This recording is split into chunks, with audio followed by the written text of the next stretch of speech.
चलिए आज हम लोग पढ़ते हैं female reproductive system in human, है ना। हम लोगों ने पिछला क्लास में फीमेल रिप्रोडक्टिव सिस्टम का फर्स्ट पार्ट पढ़ा था, है ना। उसमें हम लोगों ने पढ़ा था कि फीमेल रिप्रोडक्टिव सिस्टम में कौन कौन सा पार्ट्स होता है, ये हम लोगों ने जाना था। इसके अलावे इसमें जो प्राइमरी सेक्स ऑर्गन ओवरी होता है, इसका हम लोगों ने उसमें डिटेल पढ़ा था, है ना। उसका मॉर्फोलॉजिकल, एनाटॉमिकल, उसका पोजीशन, सारा चीज उसका हम लोगों ने डिटेल से पढ़ा था, ठीक है। फिर उससे रिलेटेड और भी जो बातें हैं उसकी चर्चा oogenesis में होगी और मेंस्ट्रुअल साइकिल में होगी। लेकिन है कि बाकी जो पार्ट्स था एसेसरी सेक्स ऑर्गन इसका, उसका हम लोगों ने वहां पर डिटेल्स नहीं पढ़ा था। तो आज का हमारा जो फीमेल रिप्रोडक्टिव सिस्टम का जो सेकेंड लेक्चर है, ठीक है, इसमें आज हम लोग देखते हैं इसका बाकी रेस्ट पार्ट। क्लियर है। हम लोगों ने देखा था कि जैसे कि ओवरी होता है, दो ओवरी होता है। हम लोगों ने पिछले क्लास में देखा था कि 2 ओवरी होता है, ठीक है। दोनों यूटेरस के दोनों ओर, यानी कि वर्टिब्रल कॉलम के दोनों ओर एक एक ओवरी पाया जाता है, जो प्राइमरी सेक्स ऑर्गन की तरह काम करता है ना। 2 से 4 सेंटीमीटर इसका डायमीटर रहता है। इसके अंदर बहुत सारा फॉलिकल्स रहता है ना, जिसका काम होता है ओवा को रिलीज करना, है ना। ये इसकी चर्चा हम लोगों ने कर लिया था। अब जो बाकी पार्ट्स बचा हुआ है, उसका सारे पार्ट्स का हम एक एक करके डिटेल से जाते हैं। अगर इसका हम चर्चा करें तो मेन पार्ट जो आएगा हम लोगों के पास, वो हम लोग पढ़ने जा रहे हैं इसमें फैलोपियन ट्यूब, ठीक है। इसके बारे में हम लोग डिटेल्स पढ़ेंगे। यूटेरस पढ़ेंगे, ठीक है। सर्विक्स पढ़ेंगे, वाजिना पढ़ेंगे, एक्सटर्नल जेनिटेलिया पढ़ेंगे हम लोग,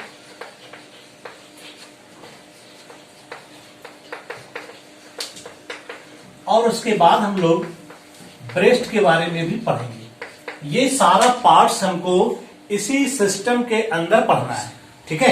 तो एक एक करके हम लोग इसकी चर्चा करते हैं। तो सबसे पहले फैलोपियन ट्यूब के बारे में। फैलोपियन ट्यूब की संख्या जो होती है, the number of fallopian tube is 2, है ना। 2 फैलोपियन ट्यूब होता है। H fallopian tube measures about 10 to 12 centimetre in length. लगभग इसका जो लेंथ होता है 10 से 12 सेंटीमीटर का होता है। और ये क्या होता है, ओवरी के ऊपर से शुरू होता है। क्या होता है, ये ओवरी के ऊपर से शुरू होता है, ओवरी से जुटा हुआ नहीं होता है, ठीक है। यहां पर से यह क्या होगा, हम फिलहाल इसको इस तरह से स्ट्रक्चर बनाते हैं। जैसे ये है फैलोपियन ट्यूब का एक एंड, ठीक है, जो यहां से शुरू होगा,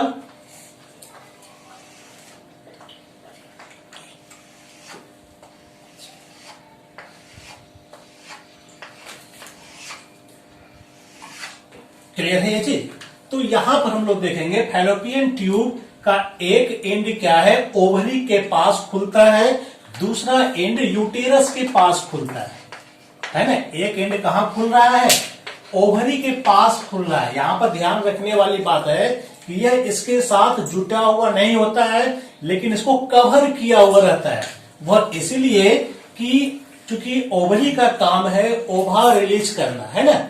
मेंस्ट्रुअल साइकिल के ठीक मिडिल में यहां से ओवा निकलता है और इस ओवा को यह रिसीव करता है।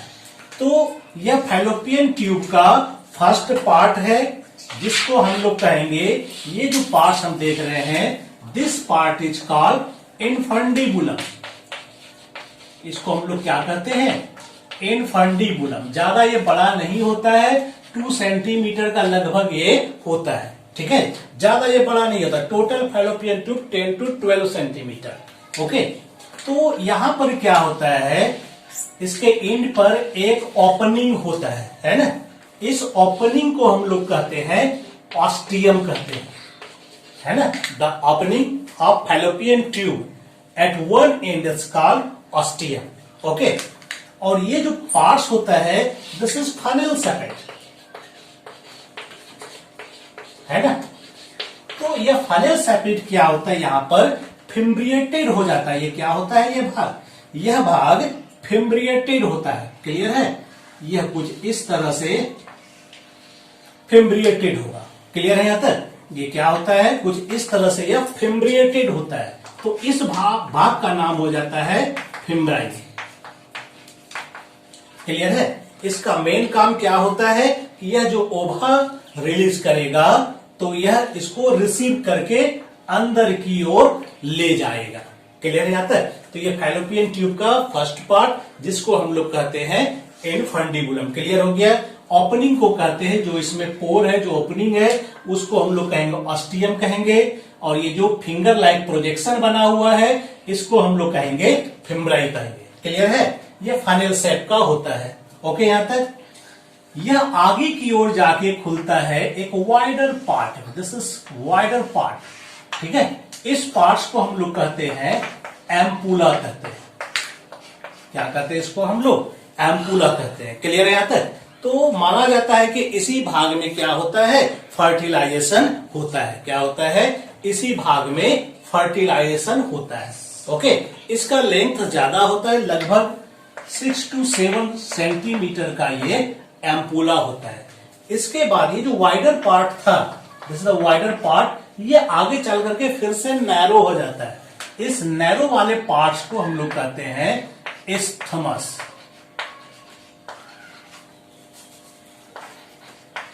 ठीक है, क्या कहते हैं इसको हम लोग, इस्थमस। तो इस तरह से हम लोग देख रहे हैं फैलोपियन ट्यूब के कितने पार्ट्स हो गए, फैलोपियन ट्यूब के 3 पार्ट्स हो गए।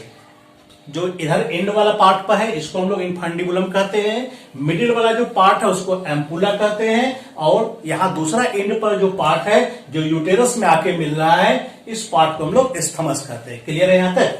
प्राय फर्टिलाइजेशन कहां होता है, एम्पुला में, या फिर यह कह सकते हैं at the junction between ampulla and isthmus, यानी जहां पर इस्थमस एम्पुला मिलता है वहीं पर फर्टिलाइजेशन होता है। ओके यहां तक, नो प्रॉब्लम। अगर इसका वाल की चर्चा करें, ठीक है, तो इसका वाल में भी 3 लेयर हो सकता है। ठीक है, तो सबसे बाहर भी बहुत थिन मेम्ब्रेनस लाइक लेयर होता है, बीच वाला भी बहुत ही पतला होता है, लेकिन सबसे इनर मोस्ट लेयर जो होगा, यह जो इनर मोस्ट लेयर होगा इस पर क्या होता है, सिलिया होता है, यानी कि सिलिएटेड एपिथेलियम हो सकता है। यह कॉल्यूमनर सिलिएटेड हो सकता है या फिर क्यूबॉइडल सिलिएटेड एपिथेलियम हो सकता है। ठीक है, तो ये सिलिएटेड एपिथेलियम क्या करता है, ओभा को आगे बढ़ाने में हेल्प करता है। क्लियर है यहां तक। ये हमारा फैलोपियन ट्यूब क्लियर हो गया। तो 1 और इधर भी रहता है 2 फैलोपियन ट्यूब होता है। आगे आते हैं हम लोग अब यूटेरस वाला पार्ट। ठीक है, ये है हमारा यूटेरस वाला पार्ट।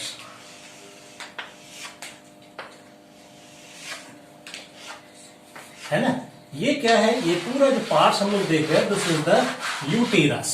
है ना, यूटेरस का साइज क्या होता है, लगभग इसका साइज अगर हम देखें तो 7.5 cm into 5 cm into 2.5 cm, ये इसका डायमेंशन होता है।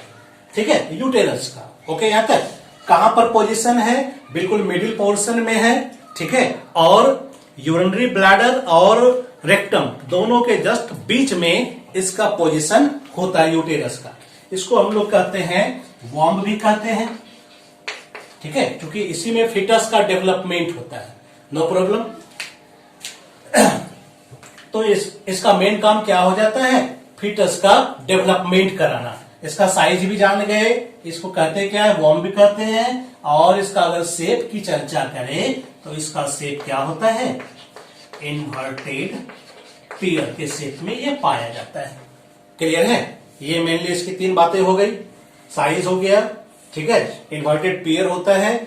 अब इसका थोड़ा सा हम लोग पार्ट्स की चर्चा करते हैं, है ना। तो यूटेरस को हम लोग 3 पार्ट्स में बांट सकते हैं। एक पार्ट तो ये हो जाता है, ये जो अपर वाला पोर्शन है दिस इज डोम सैपिड, ये डोम सैप का बना होता है ना। इसको हम लोग कहते हैं फंडस। क्या कहते हैं इसको हम लोग, ये इसको कहते हैं हम लोग फंडस कहते हैं। No problem. और जहां पर की ये यूटेरस इससे मिलता है, इस कॉर्नर को हम लोग कहते हैं कोरोना।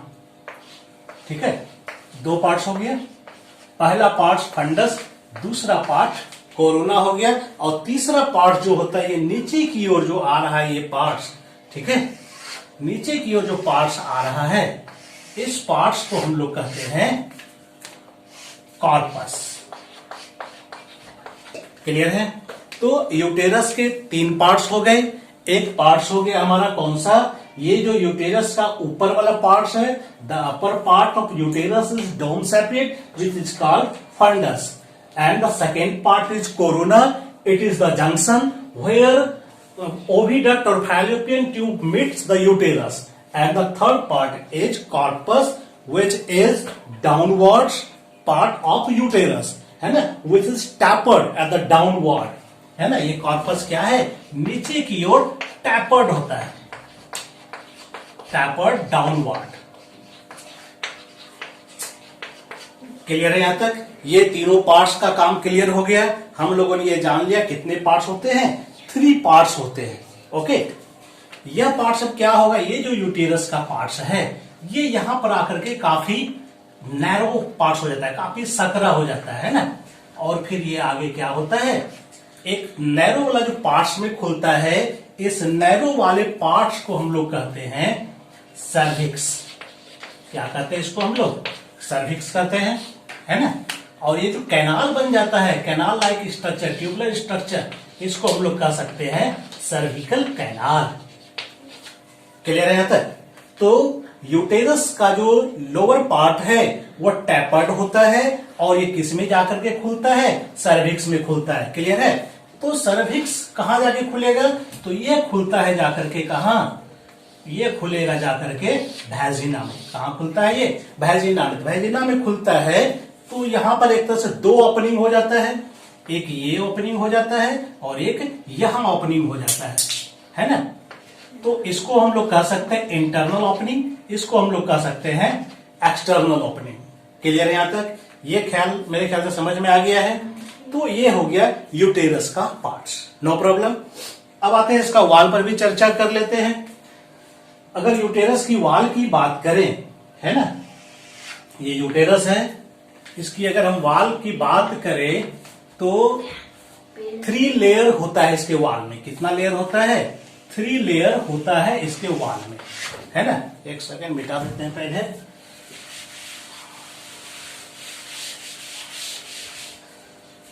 सबसे जो आउटर मोस्ट लेयर होता है यूटेरस के वॉल पर, चाहे यहां की चर्चा करें या यहां की चर्चा करें, ठीक है, यहां भी सबसे आउटर मोस्ट लेयर होगा, यहां भी सबसे आउटर मोस्ट लेयर होगा। इस आउटर मोस्ट लेयर को हम लोग कहते हैं, क्या कहते हैं इसको हम लोग, इसको हम लोग कहते हैं पेरीमेट्रियम। क्या कहते हैं इसको हम लोग, perimetrium. This is the outer most layer which is thinnest layer, it is membranous layer, है ना। ये क्या होता है, एक तरह से मेम्ब्रेनस लेयर होता है, मेम्ब्रेन की तरह यह बना होता है, और यह स्क्वामस एपिथेलियम का बना होता है।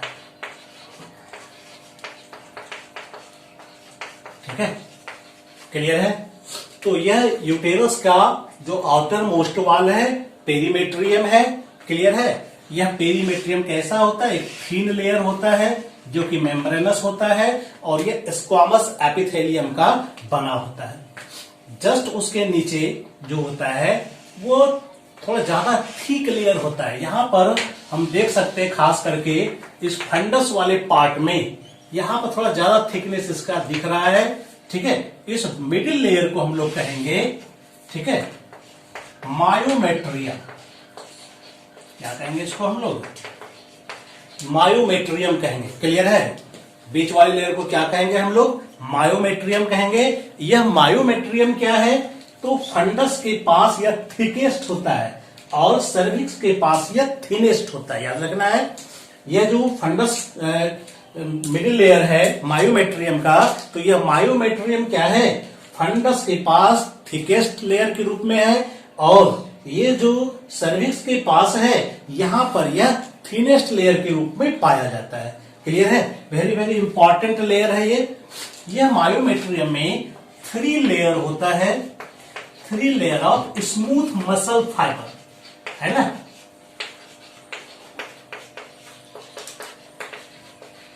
क्लियर है? तो यह क्या होता है, इसमें 3 लेयर होता है स्मूथ मसल फाइबर का।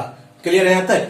इसका मेन काम क्या होता है, तो जब पार्टुरिशन का समय आता है, बच्चे की डिलीवरी का समय आता है, तो इसी मसल्स में, इसी मायोमेट्रियम में स्ट्रॉन्ग कोऑर्डिनेटेड वे में कॉन्ट्रेक्शन रिलैक्शन होता है, जिसके कारण क्या होता है, चाइल्ड का एक्सपेलेशन होता है, यानी चाइल्ड बाहर आता है। क्लियर है? तो हार्मोनल फंक्शन के कारण इस मायोमेट्रियम का जो मसल्स लेयर होता है, यह क्या होगा, इसमें स्ट्रॉन्ग कोऑर्डिनेटेड रूप से कॉन्ट्रेक्शन होगा, जिसके कारण बच्चे का क्या होगा, एक्सपेल हो जाएगा, यानी कि वो बाहर निकल जाएगा।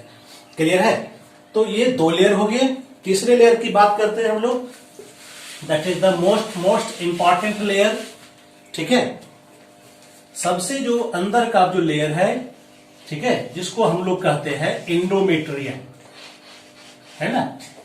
यह जो सबसे इनर मोस्ट लेयर है, जिसको हम लोग क्या कहते हैं, एंडोमेट्रियम। कम से कम एक इस लेयर का नाम याद रखना है, बाकी कुछ ज्यादा याद रहे ना रहे, लेकिन एंडोमेट्रियम को याद रखना है। यह इनर मोस्ट लेयर है, पहली बात इनर मोस्ट। ठीक है, इस एंडोमेट्रियम में 2 लेयर होता है। ठीक है, एक को हम लोग कह सकते हैं, समझना अच्छे से, स्ट्रेटम बेसल्स। ठीक है, एक दूसरा होता है स्ट्रेटम फंक्शनलिस। ठीक है, तो एंडोमेट्रियम में 2 लेयर हो गया। कौन कौन सा लेयर हो गया, स्ट्रेटम बेसल्स और स्ट्रेटम फंक्शनलिस। ये क्या होता है, तो इसके बारे में हम बताते हैं।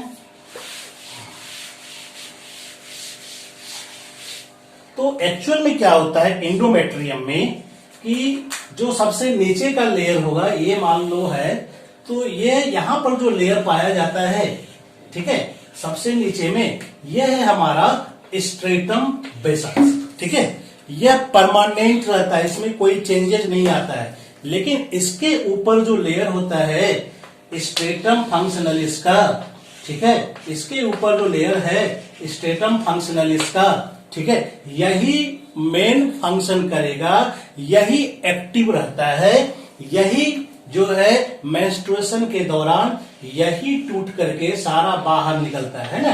ये एंडोमेट्रियम का लेयर है, इसमें जो है एपिथेलियल टिश्यू वगैरह सब होता है। ठीक है, ब्लड वेसल्स रहता है, ग्लैंड्स पाया जाता है। ठीक है, इसके अलावा कई प्रकार के न्यूट्रिएंट्स वगैरह पाए जाते हैं, ग्लाइकोजन वगैरह, यह सब इसमें पाया जाता है, म्यूकस वगैरह सब पाया जाता है।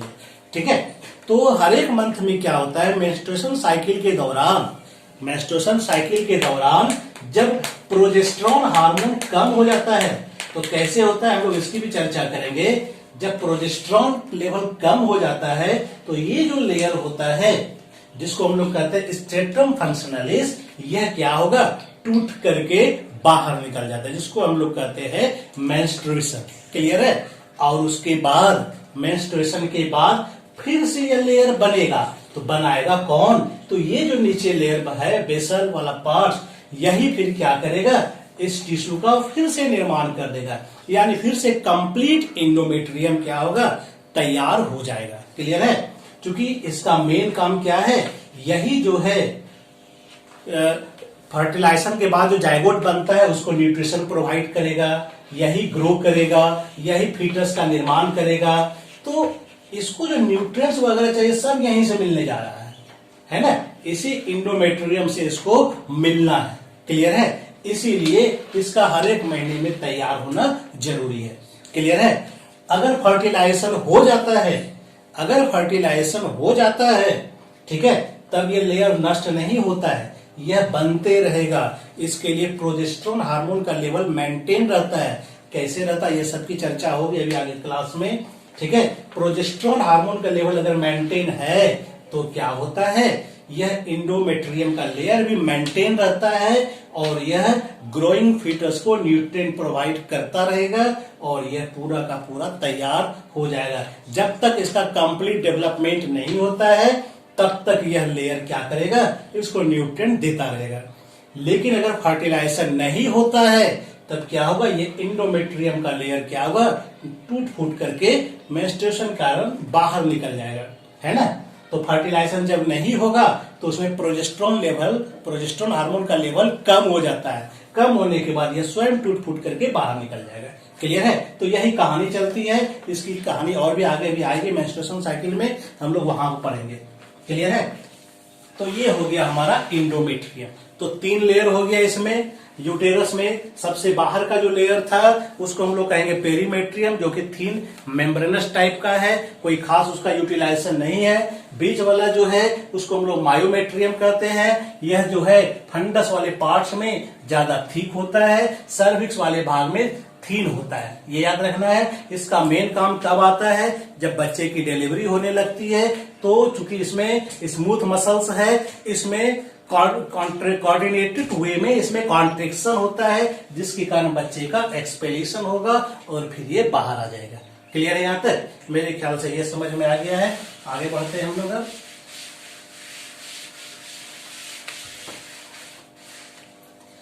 अब जो है ये भी सर्विक्स भी समझ गए हम लोग। ठीक है।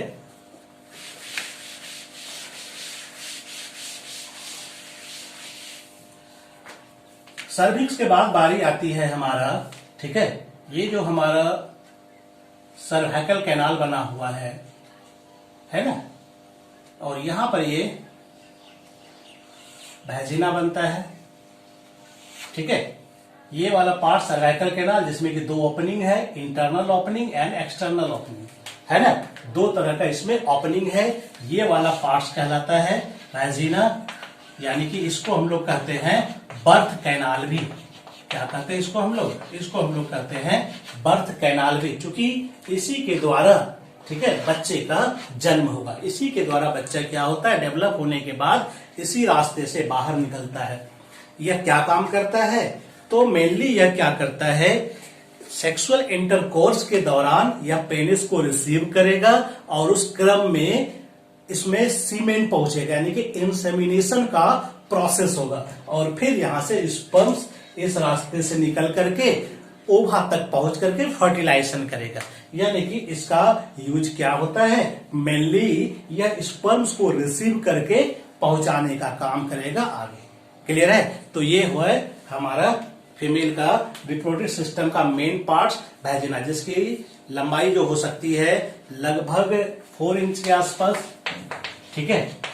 ये ज्यादा डिस्टेंसिबल होता है। ठीक है। ये ट्यूबुलर स्ट्रक्चर है। तो ये सब मोटा मोटी चीज है, इसमें कोई ज्यादा दिमाग लगाने वाली बात नहीं है। इसके आगे बढ़ते हैं हम लोग। यह तो हो गया सारा डक्ट सिस्टम वाला पार्ट। प्राइमरी सेक्स ऑर्गन में हम लोग देखे, ओवरी के बारे में भी हम लोगों ने देखा। इसके बाद हम लोगों ने पूरा डक्ट सिस्टम भी हम लोगों ने देख लिया, वैजिना तक। अब ये वैजिना बाहर की ओर ओपन होगा, है ना। यह क्या होगा, बाहर की ओर ओपन होगा। ठीक है। तो बाहर की ओपन जो होगा, तो बाहर में जो पार्ट्स है इसको हम लोग कहते हैं एक्सटर्नल जेनिटेलिया, है ना। इसको क्या कहेंगे हम लोग, एक्सटर्नल जेनिटेलिया या फिर ये वल्वा। क्लियर है। क्या होता है ये एक्सटर्नल जेनिटेलिया, तो इसके बारे में हम बताते हैं। ठीक है। तो बाहर से ये दिखता है, तो इसमें क्या क्या होगा मैं बता देता हूं।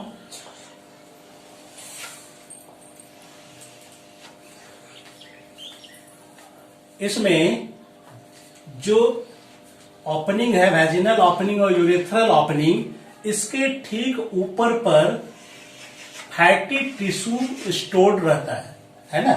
ऊपर पर क्या होता है, ये फैटी टिश्यू जमा रहता है। ठीक है। यहां है, इसको हम लोग कहते हैं मॉन्स प्यूबिस। क्या कहेंगे इसको हम लोग, मॉन्स प्यूबिस कहते हैं। ठीक है। यह फैटी टिश्यू का बना होता है। किसका बना होता है, ये फैटी टिश्यू का बना होता है। इस पर कुछ हेयर्स वगैरह पाया जाता है जिसको हम लोग कह सकते हैं प्यूबिक हेयर कहते हैं। ठीक है, इस पर क्या होता है, ये कुछ हेयर्स पाया जाता है जिसको हम लोग क्या कहेंगे, इसको हम लोग कहते हैं प्यूबिक हेयर कहते हैं। क्लियर है यहां तक? तो ये हो गया मॉन्स प्यूबिस। इसके बाद बारी आती है दूसरा पार्ट जो इसका है, ये पहला पार्ट हो गया। दूसरा पार्ट जो है इसका लेबिया मेजोरा। ठीक है, कौन सा पार्ट है, लेबिया मेजोरा। ये क्या होता है लेबिया मेजोरा? लेबिया का मतलब होता है लिप्स, है ना। मेजोरा का मतलब मेजर पार्ट है, ये लार्ज पार्ट है ये। ठीक है, तो एक तरह से इस यहां पर क्या होता है, two thick lips like structure, है ना, एकदम टू थिक फ्लेसी लेयर यहां पर पाया जाता है। क्लियर यहां तक? ये मान लेते हैं कि ये पार्ट्स है।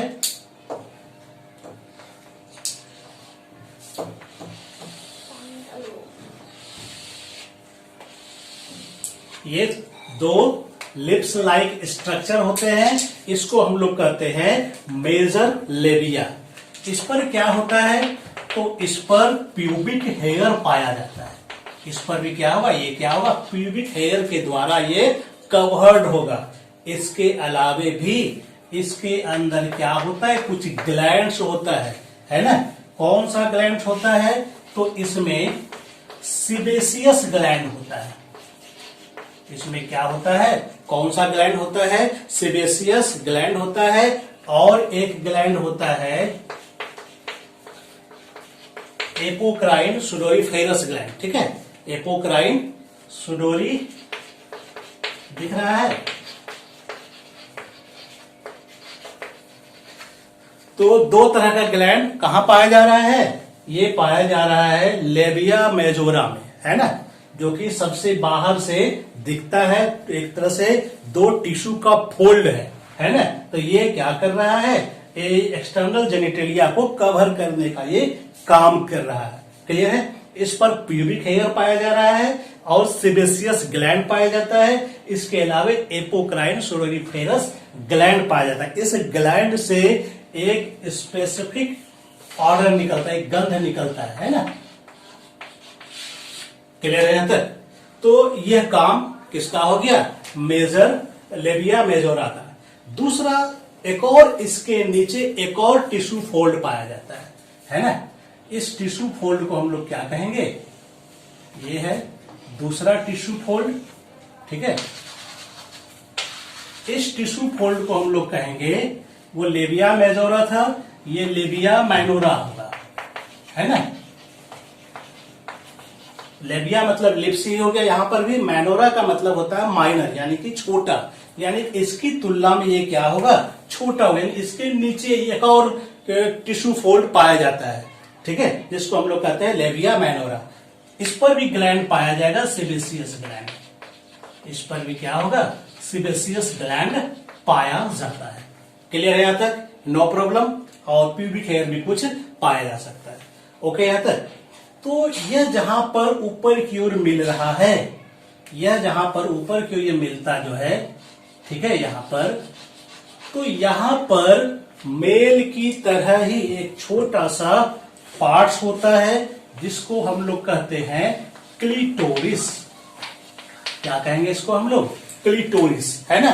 तो यह क्लिटोरिस जो होता है मेल के पेनिस की तरह ही होता है, उसी का ये होमोलोगस ऑर्गन है। ठीक है, हमने बताया था एम्ब्रायोनिक डेवलपमेंट के दौरान कैसे जो है ग्लांस पेनिस या फिर क्लिटोरिस का फॉर्मेशन होता है। दोनों एक ही जगह से तैयार होता है, एक ही प्रकार की टिश्यू से तैयार होता है। इसको हम लोग कहते हैं क्लिटोरिस कहते हैं। इसमें क्या होता है, तो इसमें क्या होता है, नर्व्स होता है। क्या होता है, ये काफी सेंसरी पार्ट्स होता है, नर्व्स होगा इसमें, और इसमें इरेक्टाइल टिश्यू होगा, है ना। क्या होगा इसमें, नर्व्स होगा और एक टिश्यू होगा जिसको हम लोग कहते हैं इरेक्टाइल टिश्यू। क्लियर है यहां तक? Clitoris just like human male penis. Penis जिस तरह से मेल में होता है सेंसिटिव ऑर्गन, उसी तरह से फीमेल में भी एक ऑर्गन है जिसको हम लोग कहते हैं क्लिटोरिस। इसमें भी नर्व्स और इरेक्टाइल टिश्यू होता है। क्लियर है? ये जस्ट लाइक ये क्या है, होमोलोगस ऑर्गेन आता है एग्जाम में, वेरी वेरी इंपॉर्टेंट। ये होमोलोगस ऑर्गेन, इसका homologous organ penis of male, तो ये याद रखना, ये आता है। और ये भी जो बताए हम लेबिया मेजोरा, यह भी ह्यूमन मेल का जो स्क्रॉटम है ना, उसका होमोलोगस ऑर्गेन है। क्लियर है? क्या है ये? स्क्रोटम का होमोलोगस ऑर्गेन है। ये क्लिटोरिस ह्यूमन के पेनिस का क्या होमोलोगस ऑर्गेन है। कैसे उसके मामले में डिफरेंस है? तो डिफरेंट ये है इसमें कि इसमें क्या होता है कि इसमें कोई यूरेथ्रा टाइप का कोई स्ट्रक्चर इसमें नहीं पाया जाता है। ठीक है, इसमें क्या होता है, कोई स्ट्रक्चर इसमें नहीं होता है। कोई जैसे कि मेल में क्या होता है, पेनिस में यूरेथ्रा होता है, लेकिन यह सॉलिड मास की तरह है, इसमें कोई यूरेथ्रा नहीं होगा, ये बिल्कुल सॉलिड मास है ना। तो जिस तरह से मेल के पेनिस में ऊपर पर स्किन पाया जाता है, स्किन परप्यूस या फोर स्किन, उसी तरह से इसमें भी यहां पर एक छोटा सा स्किन पाया जाएगा जिसको हम लोग कह सकते हैं प्रीप्यूस, यानी कि फोर स्किन। ओके, यहां तक समझ में आ गया? तो होमोलोगस वाला भी याद रखना है। एक तो ये हो गया क्लिटोरिस के लिए, ठीक है, क्लिटोरिस मेल का पेनिस है, लेबिया मेजोरा स्क्रोटम है, और ये जो लेबिया माइनोरा है ये भी पार्ट्स है पेनाइल यूरेथ्रा का, है ना। नीट में आता है ये सब क्वेश्चन, याद रखना है। एनसीईआरटी में भले ज्यादा नहीं है सबका एक्सप्लेनेशन। तो पेनाइल यूरेथ्रा, क्लियर है? आता है, ये याद रहेगा इतना सर। आगे बातें हैं। अब ये जो है लेबिया माइनोरा जो है, ये बीच वाले भाग को यहां हम देख रहे हैं कवर किया हुआ है। इस पूरे भाग को हम लोग कहते हैं, इस पूरे भाग को हम लोग कहते हैं वेस्टिबुली। क्या कहते हैं इसको हम लोग? वेस्टिबुली कहते हैं। क्लियर है? इस वेस्टिबुली पर क्या है, दो प्रकार के ओपनिंग है। ठीक है, इस पर क्या है, दो प्रकार के ओपनिंग है। ओके, एक जो ऊपर पर हम लोग देख रहे हैं, this is the urethral opening. क्या है ये? यूरेथ्रल ओपनिंग है। और नीचे की ओर जो हम देख रहे हैं, this is the vaginal opening. तो दो तरह के यहां पर ओपनिंग पाए जाते हैं।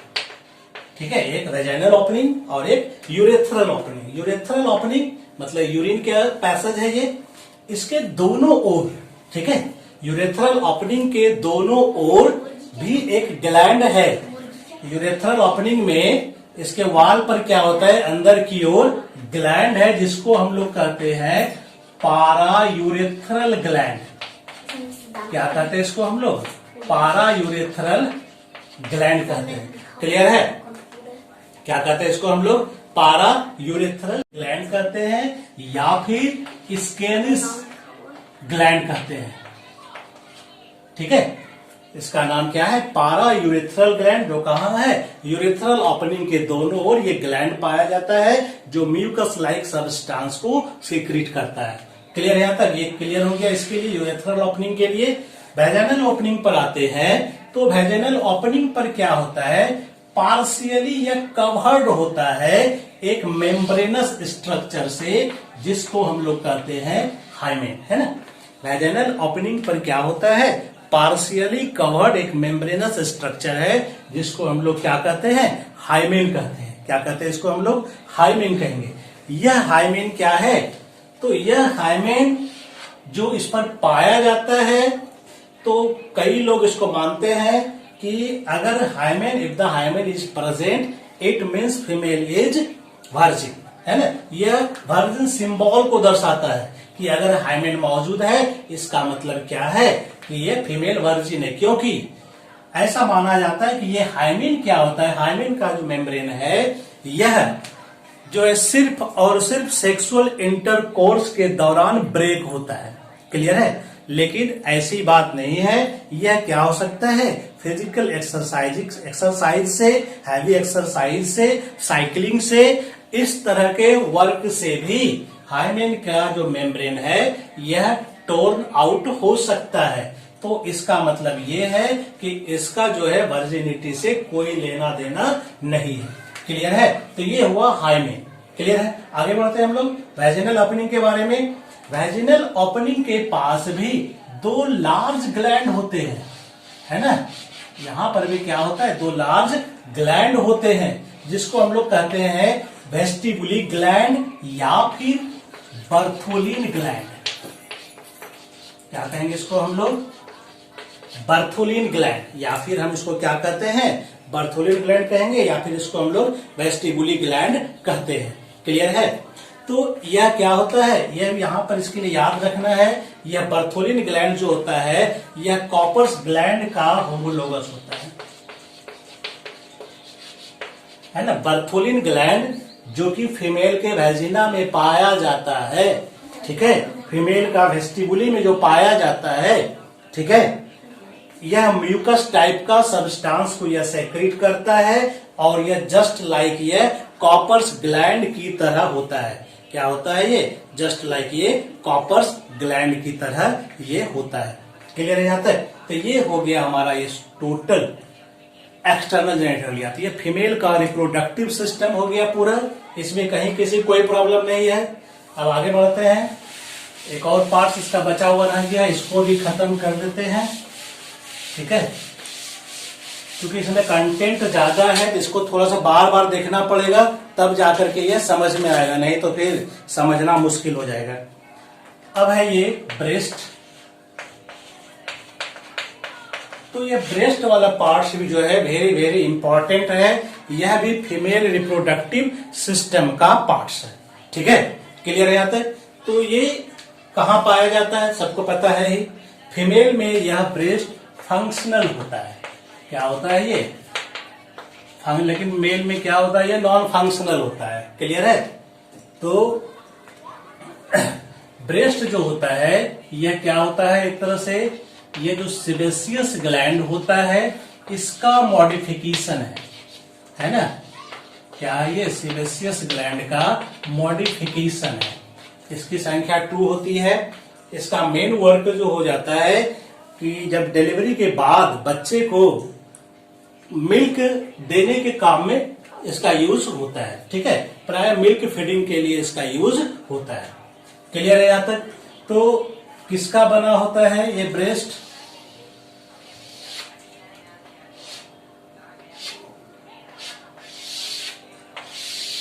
तो इसमें अगर हम चले तो यह रिब्स के बोन पर स्थित होता है। ये है, मान लेते हैं ये रिब्स का बोन है ना। क्या है ये, रिब्स यानी कि छाती की हड्डी हो गई है, रिब्स बोन। रिब्स बोन पर क्या होता है, ये तो बोन्स है, बोन्स के बीच बीच में मसल्स पाया जाता है, ठीक है। ये मसल्स है, ठीक है।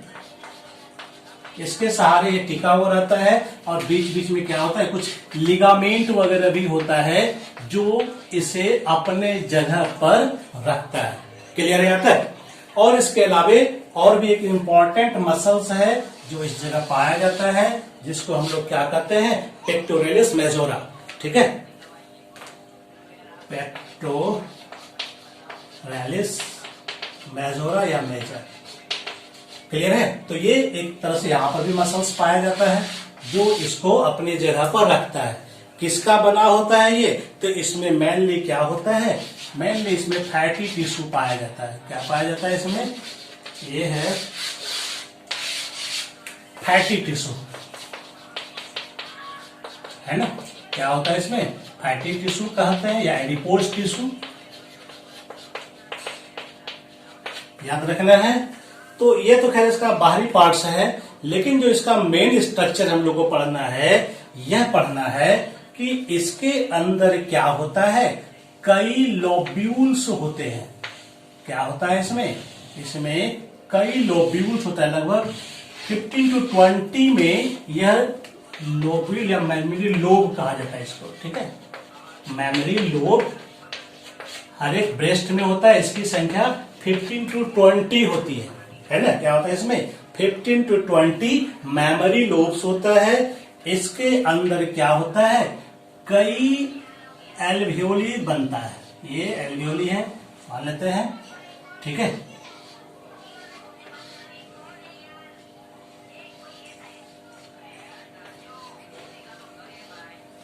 ये है, क्या है, ये है एल्वियोली। एक्चुअल में क्या होता है, जो मिल्क का फॉर्मेशन होता है, यह मिल्क यहीं जमा रहता है। कहाँ जमा रहता है? यही तैयार होता है एल्वियोली में, और इसके डक्ट में ये क्या होता है? ये मिल्क पड़ा हुआ रहेगा। ओके यहां तक। उसके बाद ये हो गया एल्वियोली, ये डक्ट हो जाता है मेमोरी लोब्यूल एल्वियोलर हो गया, ये हो गया मेमोरी डक्ट, है ना।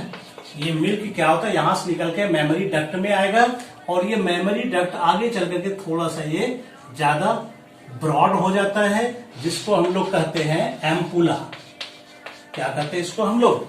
एम्पुला। यानी यहां मिल्क आता है, और इसके बाद यहां से ठीक है एक पतली सी फिर ट्यूबलर लाइक स्ट्रक्चर गया हुआ है। इस स्ट्रक्चर को हम लोग कहते हैं लैक्टिफेरस डक्ट।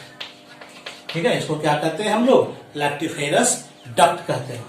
यह डक्ट बाहर की ओर खुलता है, यहां पर बहुत ही छोटा सा पोर होता है, लगभग इसका साइज होता है 0.5 mm ये पोर होता है। इसके द्वारा क्या होगा? ये मिल्क बाहर की ओर निकलेगा। तो कई ऐसा डक्ट यहां पर आकर के ओपन होता है। इस पार्ट्स को हम लोग क्या कहेंगे? इसको हम लोग कहते हैं निपल। क्या कहेंगे? निपल कहेंगे। और इस निपल के चारों ओर जो होता है, ये वाला पार्ट जो होता है इसके चारों ओर, ठीक है, इसको हम लोग कहते हैं एरियोला। ठीक है, क्लियर है यहां तक? तो एक्चुअल में क्या होता है यहां पर? तो इसमें एक लेयर होता है। जब बच्चा जन्म लेता है तो जैसे ही मिल्क को सक करता है तो तभी जाकर के ये मिल्क का इजेक्शन होता है, अदरवाइज मिल्क का इजेक्शन नहीं होता है। क्लियर है? तो यहां पर से जो क्वेश्चन आएगा नीट वाले में खास करके, इसका हार्मोन से रिलेटेड आता है। ठीक है, तो थोड़ा ये बताते हैं हार्मोन के बारे में। जो क्वेश्चन आता है ये तो समझ में आ ही गया कि भाई पहले लोब है, लोब के बाद जो ये एल्वियोली है, एल्वियोली से मिल्क निकल करके मेमोरी डक्ट में आता है, मेमोरी डक्ट से एम्पुला में आएगा, एम्पुला से फिर लैक्टिफेरस डक्ट में आएगा, और उसके बाद ये बाहर आ जाता है। क्लियर है? तो यहां पर इस ब्रेस्ट रिलेटेड 4 हार्मोन है। एस्ट्रोजेन आएगा, प्रोजेस्टेरोन आएगा, ठीक है, प्रोलैक्टिन आएगा, इसके अलावा ऑक्सीटोसिन आता है ना। ये 4 आता है। क्लियर है यहां तक? तो एस्ट्रोजन क्या करता है? तो एस्ट्रोजन का मेन काम हो जाता है, ठीक है, यह ब्रेस्ट के डेवलपमेंट में काम आता है। ठीक है, ब्रेस्ट के डेवलपमेंट में यह काम आता है। ठीक है, पूरा ब्रेस्ट में जो टिश्यू बनता है उसको, यानी कि पैरेन्काइमा टिश्यू बनाएगा और डक्टाइल सिस्टम को यह डेवलप करेगा। क्लियर है यहां तक? एस्ट्रोजन का काम क्या है ये याद रखना, very very important. Oestrogen mainly क्या करता है? ब्रेस्ट के डेवलपमेंट में काम आता है। क्लियर है? प्रोजेस्टेरोन क्या करता है? तो प्रोजेस्टेरोन क्या करेगा? यह एल्वियोली का डेवलपमेंट कराता है, जहां पर मिल्क का फॉर्मेशन होगा, है ना। प्रोजेस्टेरोन क्या करता है? एल्वियोली यानी कि इस पार्ट्स का डेवलपमेंट कराएगा। ठीक है, तो यह काम कब हो जाता है? तो प्रेगनेंसी के बाद ये ज्यादा तेजी से डेवलपमेंट होता है, क्योंकि इस दौरान ये सब हार्मोन का लेवल ज्यादा रहता है, खास करके प्रोजेस्टेरोन का। प्रोलैक्टिन का क्या काम होता है? तो प्रोलैक्टिन प्रेगनेंसी के बाद क्या करता है? यह मिल्क का सिंथेसिस करेगा, है ना। यह क्या करेगा? मिल्क का निर्माण करके इसमें कलेक्ट कराएगा, और उसके बाद ऑक्सीटोसिन क्या करेगा? ऑक्सीटोसिन मिल्क इजेक्शन का काम कराएगा, यानी मिल्क को बाहर निकालने में मदद करता है। तो 4 प्रकार के हार्मोन है। ठीक है, एस्ट्रोजेन है, प्रोजेस्टेरोन है, ठीक है, प्रोलैक्टिन है और ऑक्सीटोसिन है। ये 4 हार्मोन है। चारों का काम अच्छे से याद रखना है। एस्ट्रोजन का क्या काम हो जाता है? तो ये ब्रेस्ट का पैरेन्काइमा टिश्यू का डेवलपमेंट कराता है और डक्टाइल सिस्टम का डेवलपमेंट कराता है। प्रोजेस्टेरोन क्या करता है? तो ये एल्वियोली का डेवलपमेंट कराता है। ठीक है, प्रोलैक्टिन क्या कराता है? तो ये मिल्क सिंथेसिस कराता है।